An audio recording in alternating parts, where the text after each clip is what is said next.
కొలువు కావాలన్నా మంచి చదువు కావాలన్నా తిప్పల పోవాలన్నా అన్ని తీర్లా కలిసి రావాలన్నా నువ్వే దిక్కు స్వామి అని మొక్కుకుంటుంటారు. అందుకే ఆ ఏడుకొండల ఎంకన్న సన్నిధి ఎప్పుడు చూసినా కిటకిటలాడుతూనే ఉంటుంది. 365 రోజులు భక్తులు బళ్ళు కడుతూనే ఉంటారు. మీరు ఈ సెలవులు వచ్చినాయంటే ఇక శ్రీవారి సన్నిధిలో ఉష్క వస్తే రాలదు. ఇక చూడుర్రి ఏడుకొండలు ఏ తీరుగా కిక్కిర్చినాయో.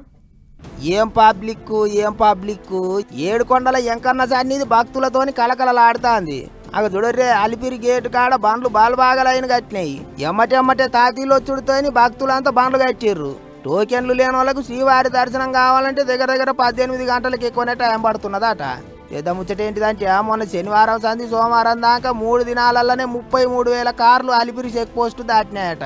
శనివారం 12,000, ఆదివారం 11,000, సోమవారం 10,000 కార్లు ఏడుకొండలు ఎక్కినాయట. అలిపిరి గేటు కాడ ఉత్త కార్లు చెకింగ్ చేయించుకోనికనే భక్తులకు గంటల కామానం ఎదురు చూసే కథ అయిందట. మంగళవారం కూడా అట్టనే ఉన్నది రస్సు. కార్లన్నీ ఆడికీడికి లైన్ కట్టినాయి. అన్నట్టు కొన్నొద్దుల సంధి ఎంకన్న సన్నిధికి కార్లలో వచ్చే భక్తులు బాగా పెరిగినరాట. అందుకే మలుపుల రోడ్డు మీద మంచిగానే అవుతుంది ట్రాఫిక్ జామ్ అని అంటారు. ఇక రష్ పెరిగింది కాబట్టి భక్తులకు అన్నప్రసాదం మంచినీళ్లు ఎప్పటికప్పుడు అందేటట్టు సౌలతి చేసిల్లట గుడి ఆఫీసర్లు. అన్నట్టు శ్రావణ మాసం కూడా రానే వస్తున్నది. ఒక్క శివయ్యనే కాదు ఎంకన్నను కూడా శ్రావణంలో గట్టిగానే కొలుస్తుంటారు పబ్లిక్. అంటే మళ్ళొక నెల దినాలు శ్రీవారి సన్నిధి గట్టిగానే కిక్కిర్చే మోకగా అనిపిస్తున్నది.